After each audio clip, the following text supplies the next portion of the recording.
Bonjour l'Église, bonjour le CME, vous allez bien? Est-ce que tu peux faire un sourire à la personne qui est assise à côté de toi? Si toutefois tu n'avais pas eu l'occasion de lui dire bonjour, dis-lui bonjour, dis-lui que je suis content de te voir. Et tu vas lui dire une phrase que j'ai volée à Éric Sellerier. Tu vas lui dire merci d'exister. Dis-lui merci d'exister. Ah, tu ne le sais pas encore pourquoi, mais dis-lui merci d'exister. Merci parce que Dieu t'a placé à côté de moi. Merci parce que grâce à toi, je fais la route et lorsque je tombe, tu es aussi une personne qui est là pour me relever. Dis-lui merci d'exister. Et, euh, et donc ce matin, je vais essayer de ne pas être trop long. Euh, et, euh, et je vais introduire juste par une petite question. Une question qui va nous conduire pendant tout ce moment. C'est quelle est la place que tu laisses à la voix de Dieu dans ta vie au quotidien? Quelle est la place? Et tu vas garder cette question tout au long de ce moment. C'est quelle est la place laisses-tu à la voix de Dieu dans ta vie quotidienne? Donc, je ne parle pas de seulement le dimanche. Parce que souvent, il y a des personnes, c'est seulement le dimanche qu'elles entendent la parole de Dieu. Bon, je ne parle pas pour toi, je parle pour ton voisin. Et donc, je ne parle pas seulement du dimanche. Pas seulement, et je ne parle pas non plus quand seulement tout va mal. Quand tout va mal, je ne parle pas seulement quand tu as besoin d'un miracle, mais je parle d'une pratique au quotidien, dans, dans toutes les petites décisions que tu as à prendre, dans tes attitudes, dans tes pensées. Et, euh, et la vérité, c'est que, et tu le sais déjà, mais je te le rappelle, la vérité, c'est que le Saint-Esprit euh, ne veut pas seulement être un visiteur dans ta vie. Amen. Je vais le redire autrement. Le Saint-Esprit ne veut pas seulement être un passager que tu transportes au quotidien. C'est vrai que la Bible nous dit que notre corps est le temple du Saint-Esprit, mais souvent, et je m'inclus dedans, souvent on se rend compte que le Saint-Esprit est un simple passager qu'on transporte au quotidien. Mais la vérité, c'est que il ne veut pas être un simple visiteur, il ne veut pas être un simple passager, mais la réalité, c'est qu'il veut être un guide permanent, te conduire, te parler, t'encourager, t'avertir, te consoler, mais surtout te transformer. Et, euh, et c'est tellement important que Paul va dire dans 1 Thessaloniciens 5 au verset 19, il va dire, n'éteignez pas l'esprit. Il va dire, n'éteignez pas l'esprit. Alors pourquoi Paul dit ça? Parce qu'il est possible d'être appelé, il est possible d'être sauvé, il est possible de servir tout en étouffant la voix de l'esprit. C'est possible d'être dans le ministère et ne plus être connecté à l'esprit. Souviens-toi de Saül. Il est resté roi pendant un bon moment tout en étant désapprouvé par Dieu. Comme on dit, Dieu, il fait partie de ces employeurs qui t'a licencié mais qui te laissent encore travailler. Donc il est possible d'être appelé, d'être sauvé, d'être engagé, de servir, mais tout en étouffant la voix de l'esprit. Et, euh, et tu peux même prier, tu peux même demander à Dieu de te conduire, mais refuser d'obéir à ce qu'il te dit. Amen. Et, euh, et ce matin, en réalité, je ne suis pas venu prêcher. Je suis juste venu encourager une personne. Je suis juste venu réveiller une personne. Je suis juste venu juste faire une invitation à une personne pour faire un check-up spirituel. Juste regarder à l'intérieur de soi et se demander, est-ce que je suis encore à l'écoute de sa voix? Et, euh, et ce message n'est pas non plus une condamnation, vraiment, mais c'est un appel à se repositionner, à se réorienter. Et parce que si nous éteignons l'esprit, fatalement, nous ouvrons la porte à quelque chose d'autre. si nous éteignons l'esprit, fatalement, il y a d'autres voix qui vont nous parler. Et c'est à cela qu'il faut faire attention. Et parce que, pourquoi ce combat-là est important pour nous? Et souvent, j'ai l'habitude de dire que, en réalité, le diable n'est pas notre ennemi. Il n'est pas notre adversaire. Ce n'est pas l'adversaire principal que nous avons. L'adversaire principal que nous avons, il est à l'intérieur de nous-mêmes, c'est notre chair. Puisque depuis qu'il a été vaincu à la croix, le combat qu'on doit mener est contre notre propre chair. Parce que la chair a des désirs contraires à l'esprit. Et donc c'est important pour toi de faire en sorte que la voix principale que tu dois écouter doit être la voix de l'esprit.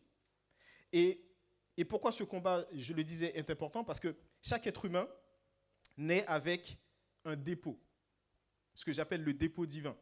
Si la personne qui est à la régie peut afficher pour moi. Donc, chaque être humain naît avec un dépôt divin. Et en fait, ce dépôt, c'est un capital invisible. Donc, ça peut être des dons, ça peut être une intuition forte que tu as qui, la plupart du temps, correspond à un appel intérieur. Et ça, toutes ces choses-là, donc, ça peut être des talents, des compétences, et c'est ce qu'on appelle généralement des semences divines. Et Dieu a placé en chacun, peu importe ton âge, peu importe le statut que tu as actuellement, peu importe l'étape où tu te trouves dans ta vie, tu as ce dépôt que tu transportes en toi. Et ce dépôt-là, cette étincelle divine-là, est destinée à être cultivée, utilisée et partagée. Mais le problème, c'est l'usage que l'on en fait. Et on va lire, et là je vais te le lire dans la version Parole vivante, 1 Pierre 4, verset 10, si tu veux bien prendre ta Bible avec moi, 1 Pierre 4, verset 18, et je vais te le lire dans la version Parole vivante, où il est dit, chacun de vous a reçu de Dieu un don particulier, qu'il l'utilise pour le bien des autres et le mette à leur service, comme il convient à de bons gérants de la grâce infiniment variée de Dieu. Donc, chacun de vous, ton voisin, ta voisine, ton frère, ta soeur, ta mère, ton père, peu importe, chacun a reçu un don particulier. Et j'aime bien la construction dans la version Parole vivante. Chacun de vous a reçu un don particulier, 2 points. Donc, Pierre fait d'abord une affirmation. Donc, c'est un fait, chacun a reçu un don particulier. 2 points, ici, veut dire par conséquent. Puisque chacun a reçu un don particulier, il faut quoi? Et là commence l'instruction. Il faut qu'il l'utilise pour le bien des autres, et bien plus, il faut qu'ils le mettent à leur service. Donc, le bon usage doit être nécessairement mis au service des autres. Donc, ce que tu as reçu de Dieu, ce n'est pas pour toi-même. La semence n'est pas pour toi-même. Amen. Quand tu manges un fruit, alors ici c'est moins le cas, mais quand vous étiez au pays, c'était le cas. Quand tu manges un fruit, généralement, tu ne jettes pas le noyau. Parce que c'est ce qui te permettra de manger à nouveau. Amen. Et donc, parce que en réalité, l'abondance se trouve à l'intérieur du fruit lui-même. C'est le noyau, c'est la graine, c'est la semence. Et c'est la semence qui va apporter beaucoup de fruits. Sauf que si tu jettes la semence, tu étouffes la vie. Et donc le bon usage doit nécessairement être mis au service des autres. Donc il y a le bon usage, le mauvais usage, mais le plus malheureux, si je peux dire ça comme ça, c'est lorsqu'il n'y a pas d'usage du tout. Et il y a ce que moi j'appelle la loi universelle de l'usage. C'est quoi la loi universelle de l'usage? La loi universelle de l'usage, c'est cette loi qui dit que tout ce que tu n'utilises pas s'atrophie. Tout ce que tu n'utilises pas meurt. Tout ce que tu n'exerces pas ne se développe pas. Qu'est-ce que je veux dire par là? Je veux dire que le muscle que tu n'utilises pas, il s'atrophie. N'est-ce pas? La compétence que tu n'utilises pas, elle s'atrophie. C'est-à-dire qu'elle se rétrécit. Et je vais faire une parenthèse. Quel que soit ton domaine d'activité, on est dans un monde en mouvement, n'est-ce pas? Quel que soit ton domaine d'activité, peu importe que tu sois expert dans un domaine, si aujourd'hui, en 2025, tu ne te formes pas à l'intelligence artificielle, tu vas mourir. Je ne te laisse pas 2, 3, 4 ans pour que le monde du travail te mette de côté. C'est ça la mort. Alors, la mort, ce n'est pas l'anéantissement. Comme on le conçoit, toi et moi, la mort, dans l'ordre divin, signifie juste séparation. Parce que souvent, on prend la mort comme une fin définitive des choses. Mais la réalité, c'est que dans l'ordre divin, la mort n'existe pas. Alors, je vais t'amener dans Genèse, chapitre... Est-ce que tu peux continuer, s'il te plaît? Genèse, chapitre 2, verset 16-17. On connaît tous ce verset. Qui nous dit, c'est Dieu qui parle à l'homme. Il lui dit, tu ne mangeras point de l'arbre de la connaissance du bien et du mal, car le jour où tu en mangeras, tu mourras. Ok. Et la réalité, c'est quoi? La réalité, c'est que le péché a causé la mort de l'homme. Amen. Romains 3, 23, car tous ont péché et sont privés de la gloire de Dieu. La réalité, c'est que le péché sépare de Dieu. Donc, cette mort ici, c'est une séparation entre Dieu et l'homme. Et je vais te lire ce verset. Je suis désolé pour la caméra, je vais essayer de ne pas trop bouger. Je vais te lire ce verset dans la version Parole vivante. Qui nous dit, Romains 3, 23, « Tous, sans distinction, ont péché et ont perdu la beauté glorieuse dont Dieu avait revêtu l'homme. Tous ont manqué le but qu'il leur avait assigné dans son plan. Personne ne saurait prétendre être approuvé de Dieu ni accéder à sa gloire glorieuse. » Je reprends. Tous, sans distinction, ont péché et ont perdu la beauté glorieuse dont Dieu avait revêtu l'homme. Tous ont manqué le but qu'il leur avait assigné, donc que Dieu leur avait assigné dans son plan. Personne ne saurait prétendre à être approuvé de Dieu ni accéder à sa gloire. Donc c'est une manière d'expliquer donc ce que Louis II a traduit par « tous ont péché et sont privés de la gloire de Dieu ». Et c'est là que je me rends compte que je ne t'ai pas donné le titre de mon message. Le titre, c'est « Si tu ne l'utilises pas, tu le perdras ». Dis à ton voisin, si tu ne l'utilises pas, tu le perdras. Dis à une autre personne, si tu ne l'utilises pas, tu le perdras. Je te disais que la mort, en réalité, dans l'ordre divin, signifie séparation. Séparation du corps, de l'âme et de l'esprit. Donc ça, c'est lorsqu'un être humain expérimente la mort, parce que son corps retourne à la terre, son esprit retourne à Dieu, et son âme rejoint le séjour des morts. Ça, c'est l'expérience de la mort humaine. Mais l'expérience de la mort dans le livre de la Genèse, par rapport au péché, c'est la séparation avec Dieu. Ésaïe 59, verset 1-2. Non, la main de l'Éternel n'est pas trop courte pour sauver, ni son oreille trop dure pour entendre, mais ce sont vos crimes et vos péchés qui mettent une séparation entre Dieu. Donc en réalité, la mort pour Dieu, c'est ça. C'est être déconnecté de lui. Et cette perte de connexion, parce que la perte, en réalité, elle n'est pas toujours visible. Parce que tu pourrais me dire, oui, mais Adam et Ève ont vécu encore plus de 900 ans avant de mourir physiquement. Mais sauf que la connexion d'avec Dieu était déjà rompue. À tel point que Dieu a dit, tu ne resteras plus dans le jardin. Amen. Et donc, la perte n'est pas toujours visible. Et en particulier pour le don, puisque c'est de cela qu'on parlait. Elle est progressive. Et ne pas écouter l'esprit de Dieu, ne pas écouter l'esprit en soi, c'est progressivement s'en éloigner. Ne pas appliquer une loi, c'est se déconnecter mais sans bruit. Comme Adam et Ève, on peut marcher, mais tout en étant déconnecté de la source. Et c'est pour cela qu'on nous encourage à rester toujours proche de Dieu. Parce que la source vient de lui. Toute espèce a besoin d'être connectée à sa source pour continuer à vivre. Un poisson qui veut voler comme un oiseau sera nécessairement malheureux. Amen. Retiens ça pour demain. Un poisson qui veut voler comme un oiseau sera nécessairement malheureux. Tu ne peux être bien que dans ton environnement. Et donc c'est pour ça que c'est important de pratiquer, d'exercer la présence du Saint-Esprit. Parce que tout ce que tu honores, tu l'attires.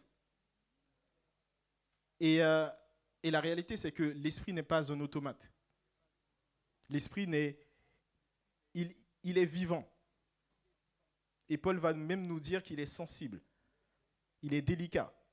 Et quand tu l'ignores, le risque que tu prends, c'est qu'il ne soit plus actif. Et quand tu l'invites, il agit. Et en fait, et ça, c'est valable dans n'importe quelle relation que tu as.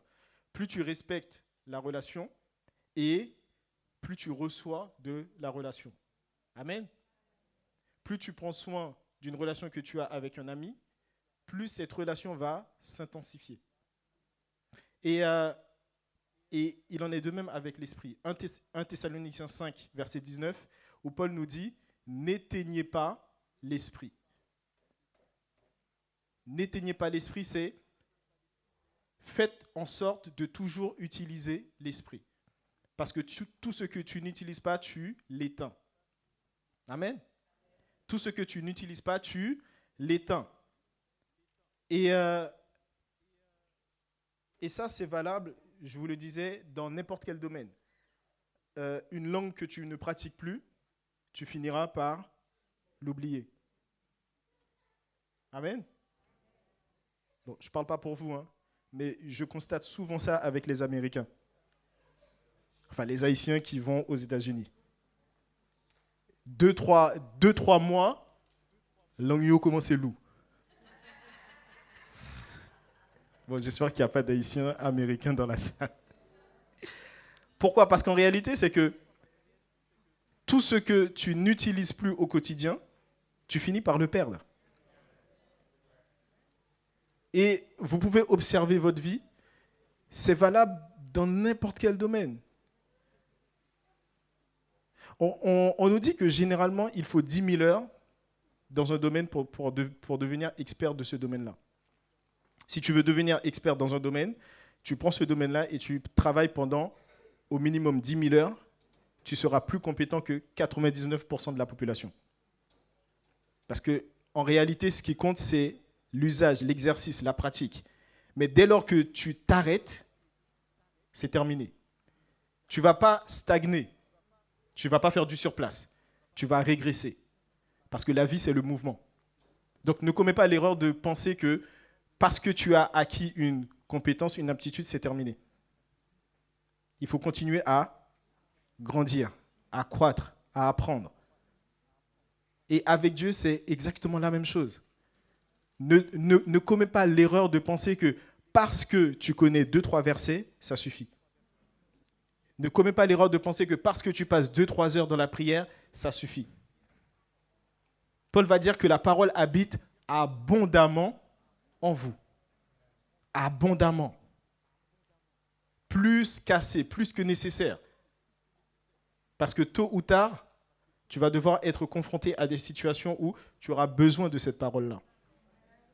Et plus tu en as, plus tu es en confiance face aux adversités. Et cette partie, pour moi, est la plus importante. C'est ce que tu n'utilises pas, qu'est-ce que j'ai dit? Tu le perdras. Et ce que tu n'utilises pas, non seulement tu le perdras, mais également tu le paieras. Souviens-toi de David. Alors David, c'est le seul homme à propos duquel dans la Bible, il est dit qu'il était un homme selon le cœur de Dieu, n'est-ce pas? David, un homme selon le cœur de Dieu. Est-ce que c'est parce que David était parfait pour autant? On connaît tous l'histoire de David. David Mais pour autant, David était un oint, un appelé. Et, euh, et malgré son statut, à un moment donné, David, il a étouffé la voix de l'esprit. Et, euh, et tu connais cette histoire. Et les conséquences pour la vie de David, pour avoir négligé la voix de l'esprit, les conséquences ont été terribles, non seulement pour lui, mais également pour sa famille. Parce que le vide qu'il y avait à ce moment-là a été comblé par la confusion, la division, la rébellion au sein de sa propre famille. Et je vais te raconter cet épisode-là pour gagner du temps. Un jour, David, le roi David, avec toutes ses femmes qu'il avait à disposition, un jour, ses yeux tombent sur la mauvaise femme. Enfin, quand je dis sur la mauvaise femme, sur celle qu'il ne fallait pas. C'est-à-dire sur le bien d'autrui. Ça ne veut pas dire que Bathsheba était une mauvaise femme. Donc, Bathsheba était en train de se laver et David passe. Et là, il voit ce qu'il ne devait pas voir. Et à partir de ce moment-là, qu'est-ce qui rentre dans son cœur? La convoitise. Et David convoitait tellement cette femme que David, en réalité, il a perdu la raison. Bien que roi, David avait la possibilité, parce qu'il était roi, d'aller voir Bathsheba et juste de parler à Bathsheba. Et de lui dire, je peux tout offrir. J'ai l'argent, j'ai le trône, j'ai la gloire, j'ai des palais, tu seras bien avec moi. Amen. Comme disent les jeunes, David, bon, à part la taille, David c'est un 10 sur 10. Il avait au moins les 4 capitaux. Mais David, au lieu de passer par la voie conventionnelle, il va mettre en place une manœuvre pour obtenir Bathsheba. Et donc, David va dire, ok, quels sont les moyens que je peux mettre en place pour éliminer la concurrence? Donc David va élaborer un plan pour tuer Uri et pour avoir Bathsheba. Il finit par y arriver. Ok? Jusque-là, ça ne posait aucun problème à David. Et jusqu'à ce que son meilleur ami vienne et lui dise, mais David, est-ce que tu te rends compte de ce que tu as fait? Avec toutes les prières que tu fais, David, avec tous les psaumes que tu as écrits, David, est-ce qu'à aucun moment, il ne t'est passé par la tête qu'il ne fallait pas faire ça? Un homme inspiré comme toi, représentant de Dieu sur terre, puisqu'à l'époque, le roi était le représentant de Dieu sur terre. Il était également prophète, donc il entendait Dieu parler. Mais David, est-ce qu'à aucun moment tu t'es dit, même si tu ne venais pas me voir, même si tu n'allais pas voir tes conseillers, mais est-ce qu'à aucun moment, le soir, pendant que tu étais en train d'écrire ton plan sur ton papier, à aucun moment tu t'es dit, et si je demandais à Dieu ce qu'il pensait? Pourquoi? Parce qu'à ce moment-là, David avait choisi d'étouffer la voix de l'esprit.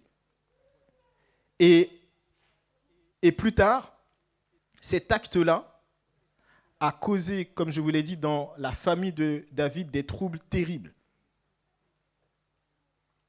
Il y a un vide qui s'est installé dans sa maison. Et ce vide, en réalité, c'était le vide de l'autorité spirituelle. On va voir que son fils, Amnon, va chercher à coucher avec sa demi-sœur, Tamar. Il va y arriver. Absalom va la prendre. Absalom va être fou furieux. Absalom va vouloir venger sa sœur. Et David, en fait, il ne va rien faire. Pas parce qu'il ne voulait rien faire, mais parce qu'il ne pouvait rien faire. Parce qu'il avait perdu cette autorité spirituelle sur sa maison.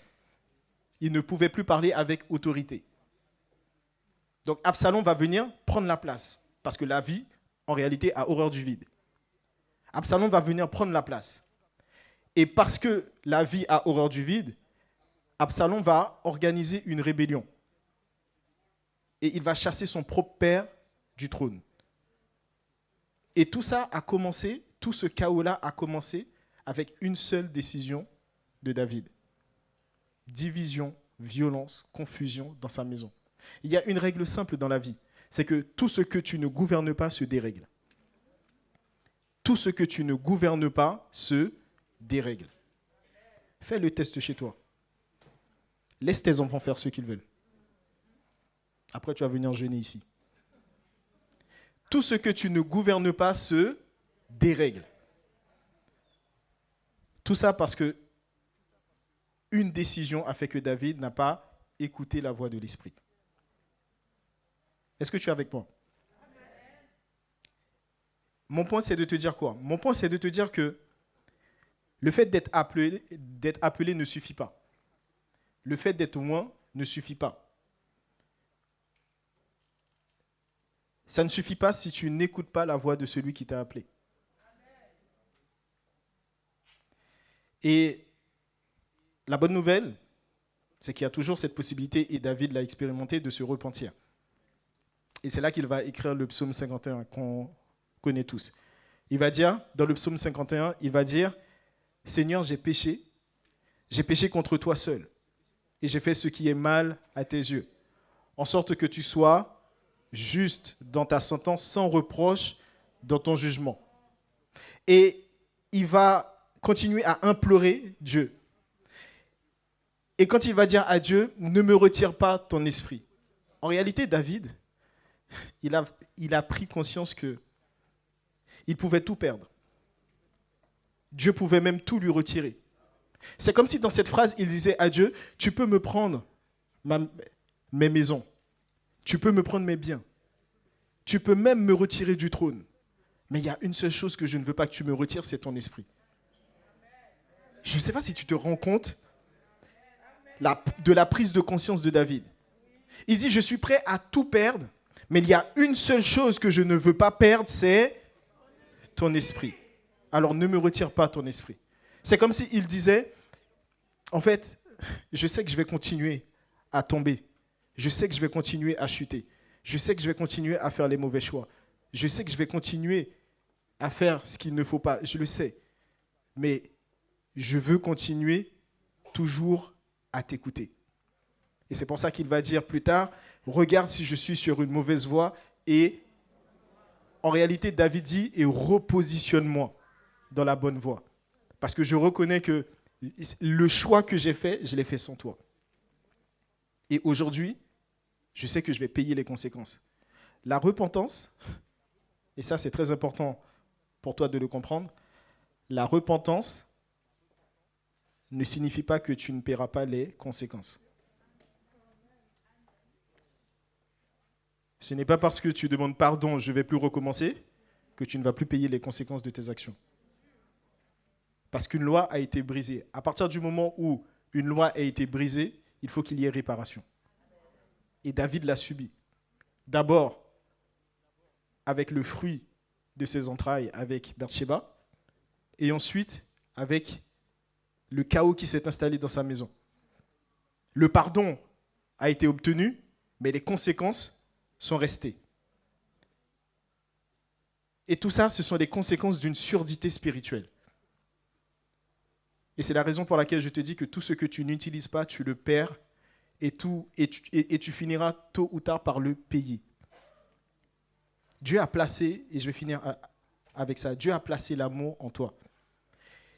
Si tu n'utilises pas cet amour-là, tu sais ce qui va s'installer à la place? La haine, mais pas que la haine. L'amertume, l'aigreur, la rancune. Tu vas te rendre compte que tu vas être aigri à propos de ton frère, ta soeur, ta voisine, ton voisin qui ils ne t'ont rien fait. Tu vas te rendre compte que tu priais Dieu pour obtenir quelque chose. Et si ton voisin, ta soeur, avec qui tu pries tous les jours, a le malheur d'obtenir la même chose avant toi, je ne parle pas pour toi, je parle pour ton voisin, attention. Je ne suis pas en train de te parler ce matin, je parle à ton voisin. Si ton voisin a le malheur de se rendre compte que ce pourquoi il priait, ou elle priait, c'est sa voisine qui l'a obtenu avant. S'il n'y a pas assez d'amour dans son cœur, même félicitations, il ou elle ne va pas lui dire. Pourquoi? Parce qu'il y a une forme d'aigreur. Si tu ne cultives pas l'amour, et là je parle de l'amour agapé, si tu ne cultives pas l'amour à l'intérieur de toi que Dieu a placé en toi, cet amour va rétrécir et va laisser la place à toutes sortes de chaos en toi. Et c'est pour ça que Paul va mettre les croyants en garde contre les racines d'amertume. Parce qu'en réalité, ça fait souffrir. Et c'est ta santé qui va payer. Tu connais les maladies psychosomatiques?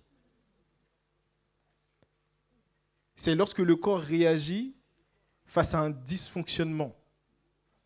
Et ce dysfonctionnement-là, généralement, il vient de là.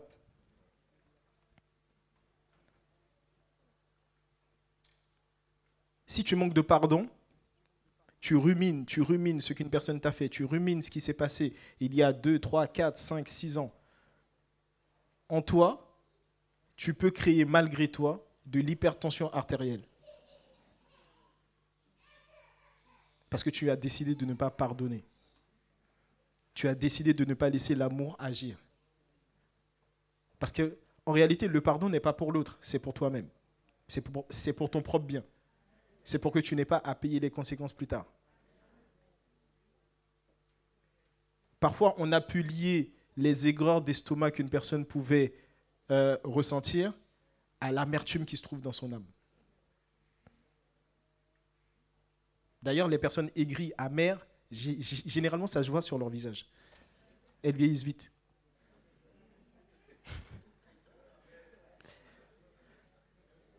Tôt ou tard, tu finiras par payer les conséquences. Donc, quand les Écritures te mettent en garde contre certaines choses, c'est pour ton propre bien.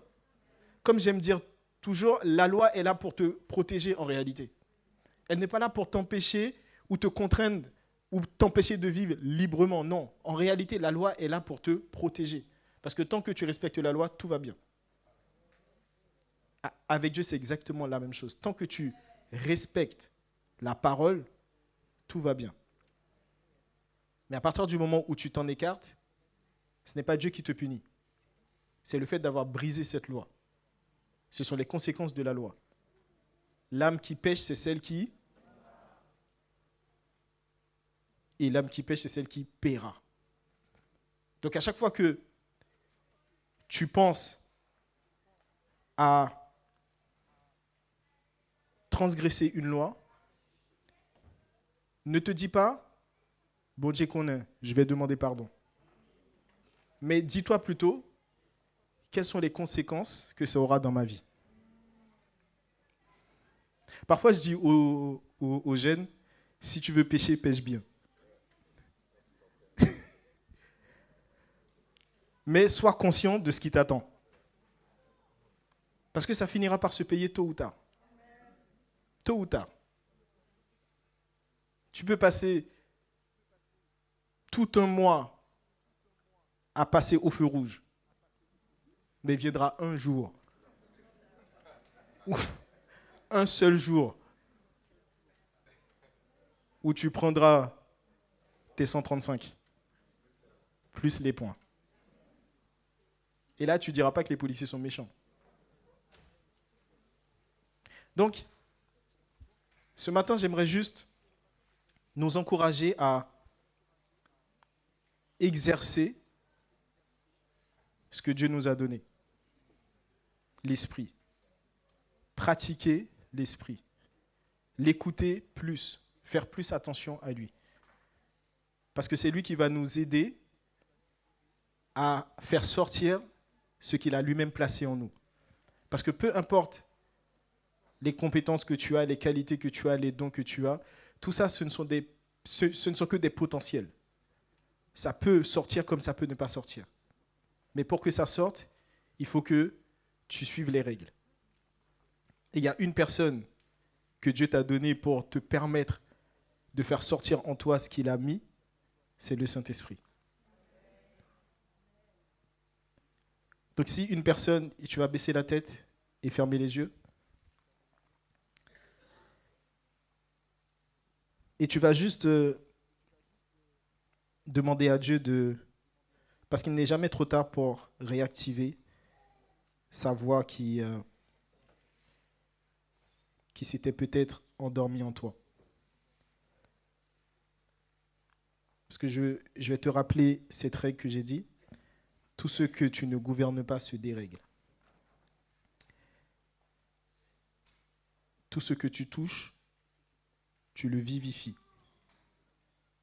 Tout ce que tu oses utiliser, même maladroitement, deviendra une nouvelle force. Commence petit. La Bible nous encourage à ne pas mépriser les petits commencements. Donc, même petit commence. Si c'est un projet que tu avais laissé tomber parce que tu doutais, tu manquais de confiance, tu ne savais pas où aller, réécris ce projet, mais en disant à Dieu, inspire-moi. Dis-moi par où il faut commencer. Si c'est, et ce que je dis est valable aussi pour les relations, si c'est cet ami, cette sœur, ce proche, ce frère, cette cousine, ce cousin, cette mère, ce père avec qui tu avais coupé le lien, rentre chez toi et appelle cette personne. Si c'est une personne pour laquelle tu ressentais de l'amertume, contre laquelle tu avais des ressentiments, décide de te pardonner d'abord et appelle cette personne.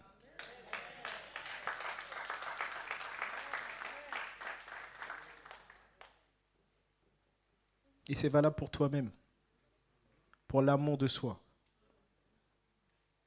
Si tu n'aimes pas le reflet que tu as, que tu vois dans le miroir, quelle que soit la manière dont tu te traitais jusqu'à maintenant, commence à cultiver l'amour propre, l'amour de soi. Commence à parler à ton âme et à dire à ton âme, je loue Dieu parce que je suis une belle créature. Quel que soit ce qui s'est passé dans ta vie jusqu'à maintenant, cultive l'amour. Entretiens le lien avec le Saint-Esprit.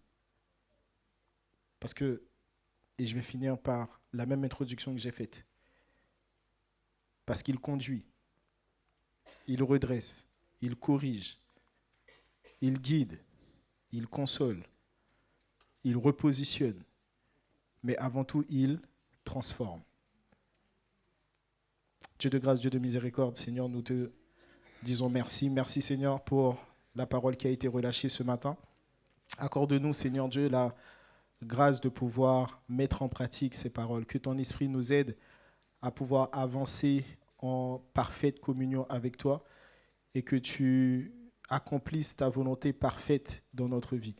Qu'une personne, Seigneur Dieu, qui était venue ici avec un esprit de découragement soit encouragée en repartant ici. Qu'une personne qui était rentrée abattue puisse ressortir avec la joie dans son cœur. Qu'une personne qui était venue, Seigneur, affligée puisse repartir consolée. Qu'une personne qui était entrée désorientée puisse repartir repositionnée dans sa vie, dans son couloir.